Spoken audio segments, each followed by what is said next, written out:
Welcome to cherry TV Telugu YouTube channel. ఈ వీడియోలో మనము ముస్లిమేతర మైనారిటీలకు పౌరసత్వం అన్న ఆర్టికల్ని స్టడీ చేయనున్నాం.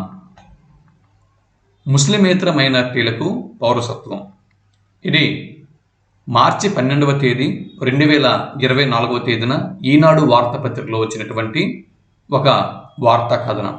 ఎందుకు ఏమిటిది, దీని పూర్వపరాలేంటి, దీనిలో ఉన్నటువంటి విషయాలేంటి, ఇవి వివిధ పోటీ పరీక్షలకు ఇందులో ఎటువంటి బిట్స్ కరెంట్ అఫైర్స్గా రావడానికి అవకాశం ఉంది, ఈ వివరాలని ఇప్పుడు మనం పరిశీలన చేద్దాం. మొదటి బిట్ చూడండి. మొదటి అంశం పాకిస్తాన్ మరియు తూర్పు పాకిస్తాన్గా పిలువబడుతున్నటువంటి బంగ్లాదేశ్, ఆఫ్ఘనిస్తాన్. ఓకే, 3 దేశాలు పేర్లు గుర్తుపెట్టుకోండి. పాకిస్తాన్, ఆఫ్ఘనిస్తాన్, తూర్పు పాకిస్తాన్ అయినటువంటి బంగ్లాదేశ్. తూర్పు పాకిస్తాన్ మరియు పశ్చిమ పాకిస్తాన్, ఈ 2 పాకిస్తాన్ దేశాలు ప్లస్ ఆఫ్ఘనిస్తాన్. ఈ 3 దేశాల నుంచి భారతదేశానికి వలస వచ్చిన కాందిశీకులకు ఈ చట్టం వర్తించనున్నది. ఇది ఒక పౌరసత్వ సవరణ చట్టం అన్నమాట. సిఏఏ అనేది పౌరసత్వ సవరణ చట్టం. దీన్ని 2019వ సంవత్సరంలో పార్లమెంటు ఆమోదించింది. పార్లమెంటు ఎప్పుడు ఆమోదించిందండి? 2019లో ఆమోదించింది. 2019లో పార్లమెంటు ఆమోదించినటువంటి ఈ చట్టం ఇప్పుడు అమల్లోకి రానున్నది. ఎన్నికల ముంగిట కేంద్రం కీలక నోటిఫికేషన్. మండిపడిన విపక్షాలు అంగీకరించేది లేదు అంటూ ఈ సిఏఏ అమలును వ్యతిరేకిస్తున్నటువంటి ముఖ్యమంత్రులు వెస్ట్ బెంగాల్కు చెందినటువంటి మమతా బెనర్జీ, కేరళ రాష్ట్రానికి చెందినటువంటి విజయన్లు, ఈ 2 ముఖ్యమంత్రులు ఈ చట్టాన్ని వ్యతిరేకిస్తున్నారు. ఇకపోతే పలు రాష్ట్రాల్లో భద్రత కట్టుదిట్టాం. మరి ఈ వివరాలు ఏంటో ఒక్కొక్కటిగా మనం పరిశీలన చేద్దాం, ఒక్కొక్కటిగా మనం తెలుసుకునే ప్రయత్నం చేద్దాం. సిఏఏ ఫుల్ ఫార్మ్ ఏంటి? సిఏఏ సిఏఏ సిఏఏ సిఏఏ మరి దీని యొక్క ఫుల్ ఫార్మ్ ఏంటి? CAA full form citizenship. C mean citizenship, citizenship amendment act, citizenship amendment act. దీనిని షార్ట్ కట్లో సిఏఏ అని చెప్పి అంటున్నాం. Citizenship amendment act. సరే, ఇప్పుడు దీని వివరాలని ఒక్కొక్కటిగా పరిశీలన చేద్దాం. వివాదాస్పద పౌరసత్వ సవరణ చట్టం, సిటిజన్షిప్ అమెండ్మెంట్ యాక్ట్ మళ్ళీ తెరపైకి వచ్చింది. సార్వత్రిక ఎన్నికలకు మరో 3-4 రోజుల్లో షెడ్యూల్ వస్తుంది అనగా భారత జనతా పార్టీకు ఓట్లు కురిపిస్తుంది అని భావిస్తున్న సిఏఏను మోదీ సర్కారు బ్రహ్మాస్త్రంలా బయటికి తీసింది. దీని ప్రకారం పాకిస్తాన్, బంగ్లాదేశ్, ఆఫ్ఘనిస్తాన్ ఈ 3 దేశాల నుంచి భారతదేశానికి శరణార్థులుగా వచ్చినటువంటి ముస్లిమేతరులకు భారతదేశపు పౌరసత్వంని కల్పించడం లక్ష్యంగా సోమవారం నాడు అనగా మార్చి 11వ తేదీ 2024న దీని యొక్క నోటిఫికేషన్ని కేంద్ర ప్రభుత్వం జారీ చేసింది. ఇదొక బిట్ అండి. 2024వ సంవత్సరం మార్చి 11వ తేదీన సిఏఏ నోటిఫికేషన్ విడుదల అయ్యింది. నెక్స్ట్, సిఏఏ చట్టం 2019వ సంవత్సరంలోనే పార్లమెంటు ఆమోదం పొందింది. ఓకేనా? ఇంకా చెప్పుకోవాలంటే డిసెంబర్ 11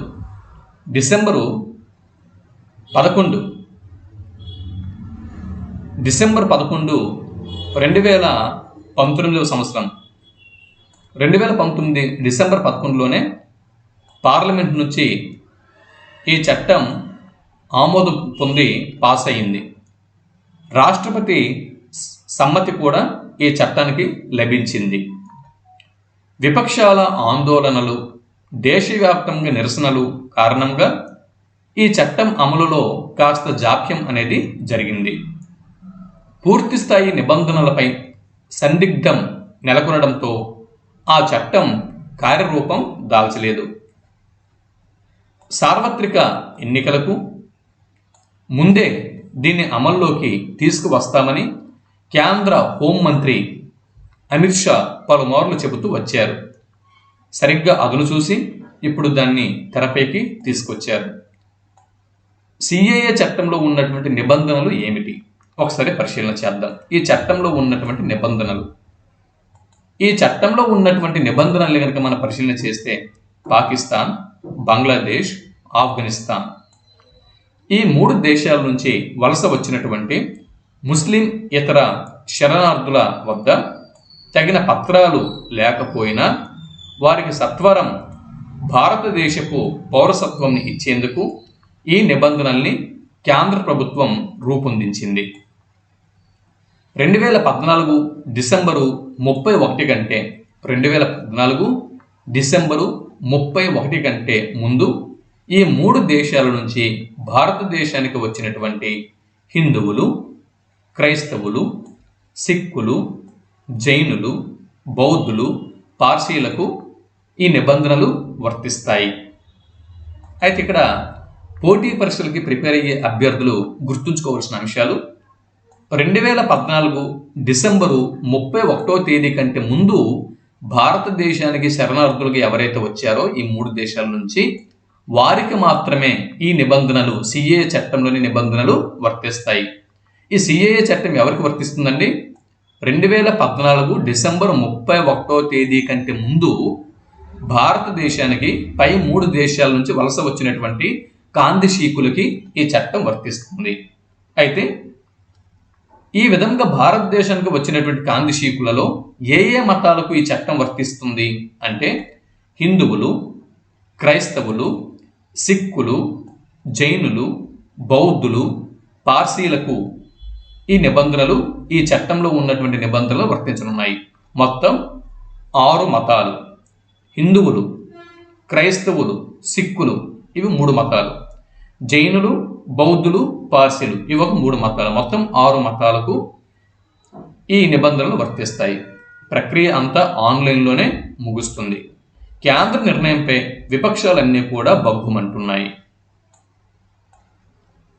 ఇకపోతే కొందరి పట్ల వివక్ష చూపేలా ఉంటే దీన్ని అమలు చేయబోము అని పశ్చిమ బెంగాల్ ముఖ్యమంత్రి మమతా బెనర్జీ మరియు ఈ చట్టాన్ని తాము అమలు చేసేది లేదు అని కేరళ ముఖ్యమంత్రి విజయన్ వీరు తెగేసి చెప్పారు. ఈ విధంగా ఈ సిఏఏ చట్టాన్ని ప్రాథమికంగా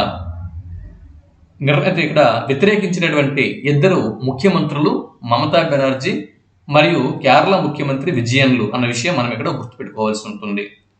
అల్లర్లు చెలరేగవచ్చు అన్న అనుమానంతో పలు రాష్ట్రాల్లో భద్రతను కట్టుదిట్టం చేశారు. ఇకపోతే తొలగనున్న అడ్డంకులు: పాకిస్తాన్, ఆఫ్ఘనిస్తాన్, బంగ్లాదేశ్ ఈ 3 దేశాల నుంచి పునరావాసం, పౌరసత్వం కోసం వచ్చిన వారికి చట్టపరంగా ఈ ప్రయోజనం దక్కనున్నందువలన వారికి న్యాయపరమైన అడ్డంకులు తొలగిపోతాయి. దశాబ్దాల తరబడి కాందిశీకుల బతుకుతున్న వారికి గౌరవప్రదమైన జీవితం లభిస్తుంది. పౌరసత్వ హక్కులు ఇవ్వటం వల్ల వారి సంస్కృతి, భాష, సామాజిక గుర్తింపులకు రక్షణ లభిస్తుంది. చూడండి, ఎక్కడి నుంచి కూడా మనకి కాంపిటేటివ్ ఎగ్జామ్లలో బిట్స్ అనేవి రావడానికి అవకాశం ఉంది. ఇక్కడ చూడండి, పాకిస్తాన్, ఆఫ్ఘనిస్తాన్, బంగ్లాదేశ్ నుంచి పునరావాసం మరియు పౌరసత్వం కోసం శరణార్థులుగా భారతదేశానికి వచ్చిన వారికి చట్టపరంగా ఇక్కడ ఒక ప్రయోజనం అనేది దక్కుతుంది. వారికి న్యాయపరమైనటువంటి అడ్డంకులు తొలగిపోతాయి. అంతేకాకుండా దశాబ్దాల తరబడి భారతదేశంలో వీరు కాందిశీకుల్లో బతుకుతూ వస్తున్నారు. అటువంటి వారికి గౌరవప్రదమైనటువంటి జీవితం లభించనున్నది ఈ చట్టం ద్వారా. పౌరసత్వ హక్కులు ఇవ్వటం వల్ల వారి సంస్కృతి, భాష, సామాజిక గుర్తింపులకు రక్షణ కూడా లభిస్తుంది. ఇదొక పాయింట్. అంతేకాకుండా ఆర్థిక భరోసా కూడా లభిస్తుంది. వారు స్వేచ్ఛగా దేశంలో ఎక్కడైనా కూడా రాకపోకలు సాగించవచ్చు, ఆస్తులు కొనుగోలు చేసుకోవచ్చు. బయట నుంచి వచ్చిన వారికి ఈ చట్టం పౌరసత్వం ఇస్తుందే కానీ భారతీయ పౌరుల పౌరసత్వంని రద్దు చేయదు.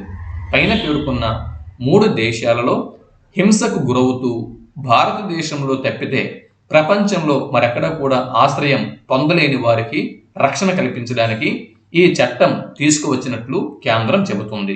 చూడండి, ఈ విధంగా ఈ 3 దేశాల నుంచి వచ్చిన వారికి ఈ చట్టము పౌరసత్వం ఇస్తుందే కానీ భారతీయ పౌరులు ఎవరైతే ఉన్నారో వీరి యొక్క పౌరసత్వంని ఈ చట్టం రద్దు చేయదు. పైన పేర్కొన్న 3 దేశాలలో హింసకు గురవుతూ భారతదేశంలో తప్పితే ప్రపంచంలో మరెక్కడా కూడా ఆశ్రయం పొందలేని వారికి రక్షణ కల్పించడానికి ఈ చట్టం తీసుకువచ్చినట్లు కేంద్రం చెబుతుంది.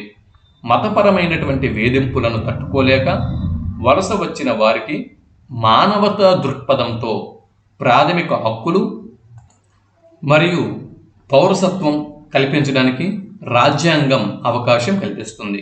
దీని ప్రకారం 2019లోనే సిఏఏ కోసం ప్రయత్నం జరిగిన అనేక అపోహలు తెరపైకి రావటంతో దాని అమలులో ఎన్నాళ్ళు ఆలస్యమైనట్లు కేంద్ర హోంశాఖ తెలిపింది.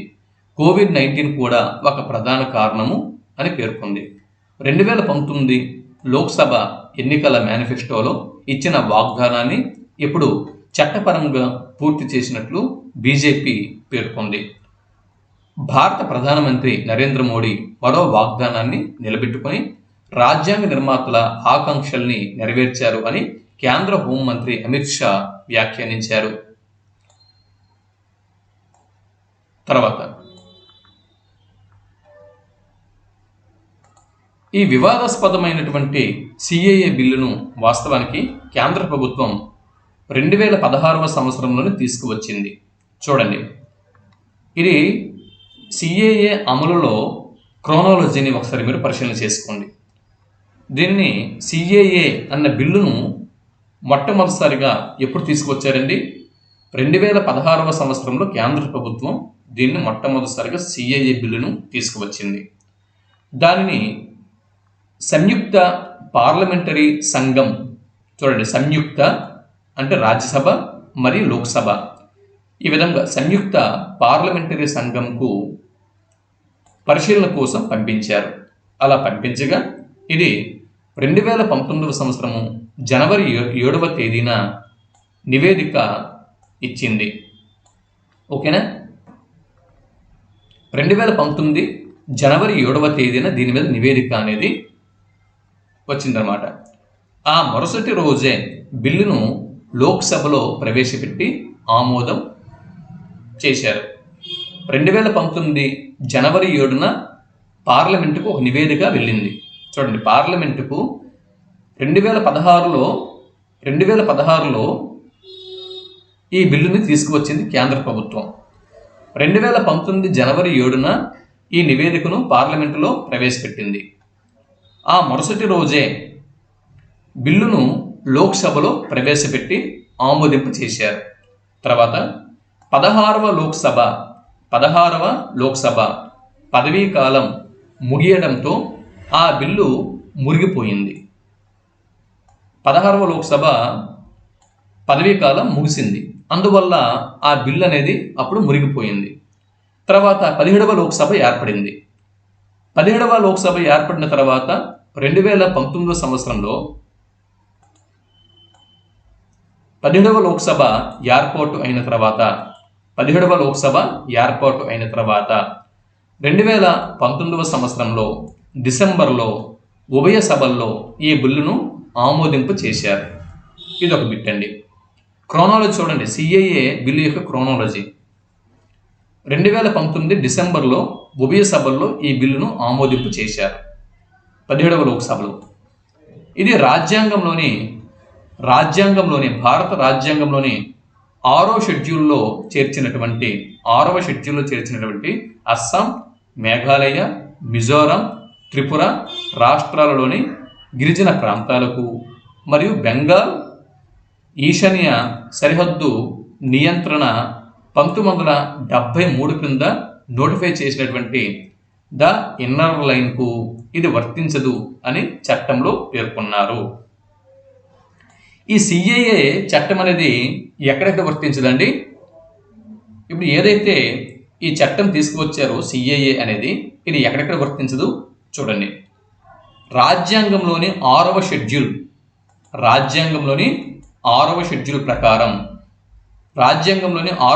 ప్రకారం ఈ క్రింది రాష్ట్రాలలో ఇది వర్తించదు ఈ చట్టం. రాజ్యాంగంలోని ఏ షెడ్యూల్ అండి? 6వ షెడ్యూల్.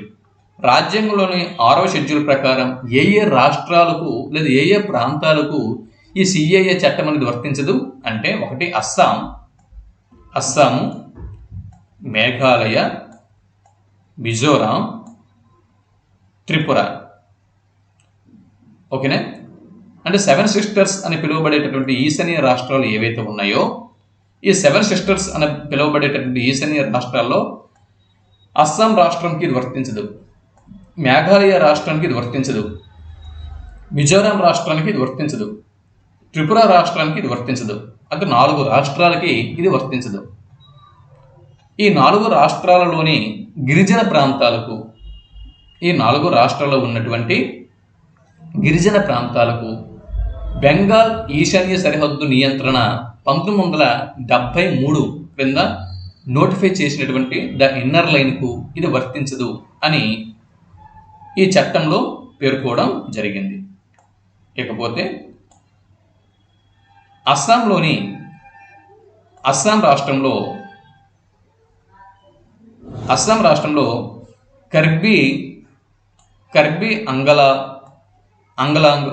కర్బీ అంగలాంగ్, మేఘాలయలోని గారో హిల్స్, మిజోరాంలోని చక్మా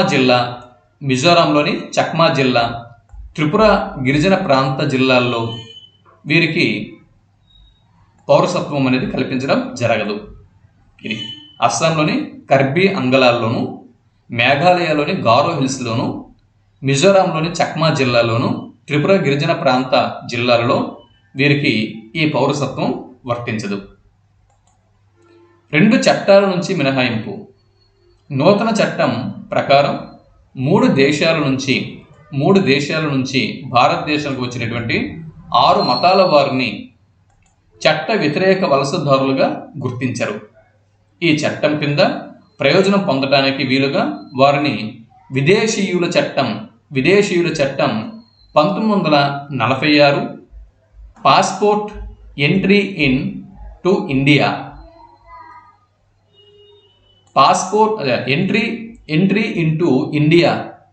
పాస్పోర్ట్ చట్టం 1920 నుంచి ఈ చట్టాన్ని మినహాయించారు. చూడండి, భారతదేశానికి వచ్చిన 6 మతాల వారిని చట్ట వ్యతిరేక వలసదారులుగా గుర్తించరు. ఆ 6 మతాలు ఏవో ఇంతకు ముందే మనం చెప్పుకున్నాం. ఈ చట్టం క్రింద ప్రయోజనం పొందటానికి వీలుగా వారిని విదేశీయుల చట్టం 1946, ఎంట్రీ ఇంటూ ఇండియా పాస్పోర్ట్ చట్టం 1920 వీటి నుంచి మినహాయించారు. ప్రస్తుతం ఈ చట్టం ప్రకారం ప్రభుత్వం నిర్దేశించిన అర్హతల పరిధిలోకి వచ్చేవారు రిజిస్ట్రేషన్ ద్వారా కానీ సహజ సిద్ధంగా కానీ భారతీయ పౌరసత్వం కోసం దరఖాస్తు చేసుకోవచ్చు. పౌరసత్వ ప్రక్రియ అంతా కూడా ఆన్లైన్లోనే జరుగుతుంది.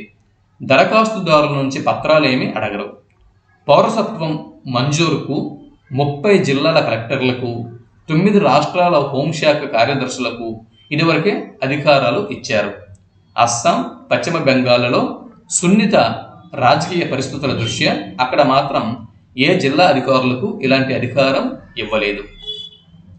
సిఏఏ క్రింద భారత పౌరసత్వాన్ని కోరుతూ వచ్చే దరఖాస్తులపై నిర్ణయం తీసుకునే సాధికార కమిటీకి జనాభా లెక్కల డైరెక్టర్ నేతృత్వం వహించనున్నారు.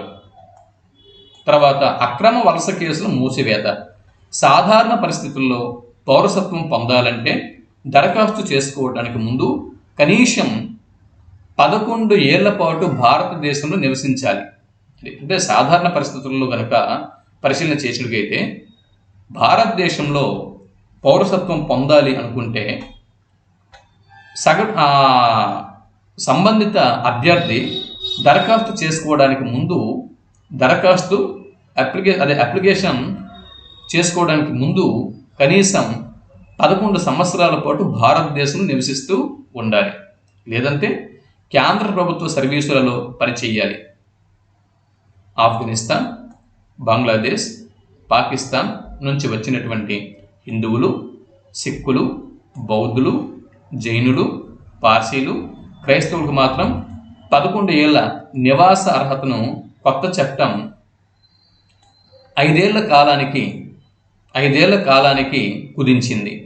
చూడండి, వీరికి ఈ 6 మతస్థులు ఎవరైతే ఉన్నారో ఈ 6 మతస్థులకి 11 ఏళ్ల నుంచి నివాస అర్హతను 5 ఏళ్లకు కుదించారన్నమాట. అంటే భారతదేశంలో 5 సంవత్సరాలుగా జీవించి ఉంటే చాలు. ఈ 6 మతాలు ఏవైతే ఉన్నాయో ఈ 6 మతాలకు సంబంధించినటువంటి వారికి 11 ఏళ్ల నివాస అర్హతను కుదిస్తూ 5 ఏళ్ల నివాస అర్హతను కల్పించారు. ఇదొక బిట్టు.